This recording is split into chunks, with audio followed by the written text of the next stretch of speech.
This is the tactical reality at the village of Badgam in 1947.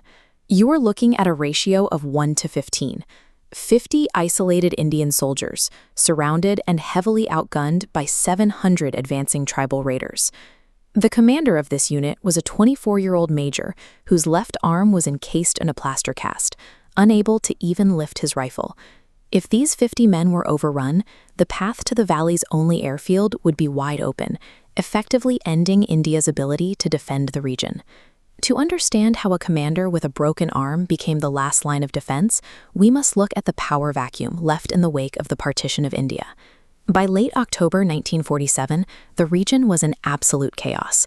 Pakistan had launched Operation Gulmarg, pushing thousands of heavily armed tribal raiders across the border to seize Kashmir by force. Maharaja Hari Singh signed the Instrument of Accession, requesting Indian military aid to stop the advance. But signatures do not stop an invasion. The raiders were already burning through Baramulla and were moving toward the capital, Srinagar. India had one way into the valley, the Srinagar airport. Every single soldier, crate of ammunition, and gallon of fuel had to be flown directly in through this isolated runway. Capturing this runway would give the raiders control over the only supply line from India. Without it, the defense of Kashmir would be impossible. Securing this single patch of asphalt was the only way to keep the region from falling. This is what brought Major Somnath Sharma and his men to the outskirts of Badgam. At 11 a.m. on November 3rd, Major Sharma's D Company arrived at Badgam on a routine patrol to scout the area. Everything appeared normal. The village was quiet, and Sharma reported back to headquarters that the situation was secure. That calm broke at 2:30 p.m. with a single sniper shot. Hundreds of raiders had been hiding in the woods and nearby houses, waiting for the Indian company to settle in. Mortar fire and machine guns opened up from 3 sides, instantly pinning D Company down in an open field. Sharma was now caught in a tactical trap, facing a force that outnumbered his own 15 to 1. Looking at this map, you see Sharma's dilemma. If his 50 men retreated, the road to the Srinagar airport would be undefended. He ordered his men to hold their ground, turning his company into a physical barrier between the raiders and the airfield. Despite his broken arm, Sharma ran between trenches under heavy fire, directing his men and correcting their aim. As ammunition ran low, he used his one good hand and his teeth to rip open crates and load magazines for his light machine gunners. He radioed a final message to headquarters. He would not withdraw an inch as long as he had 1 man and 1 round of ammunition.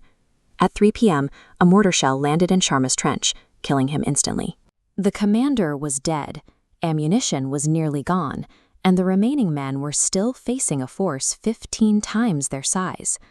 Instead of folding after Sharma's death, the remnants of D Company held their positions.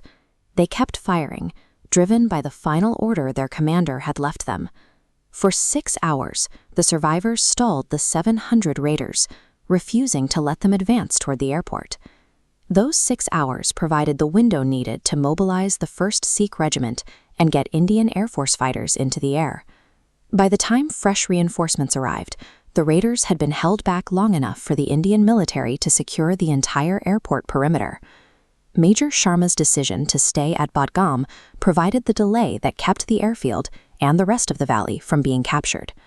When rescuers recovered Sharma's body, they found a copy of the Bhagavad Gita in his pocket, a book that emphasizes performing one's duty regardless of the personal cost. For this sacrifice, the Indian government awarded him the first ever Param Vir Chakra, the nation's highest honor for military bravery. Major Sharma, restricted by a shattered arm, bought the time that kept the state of Kashmir within the Indian Union. His story is a reminder that being outnumbered does not mean being defeated. Real defeat only happens when you stop fighting.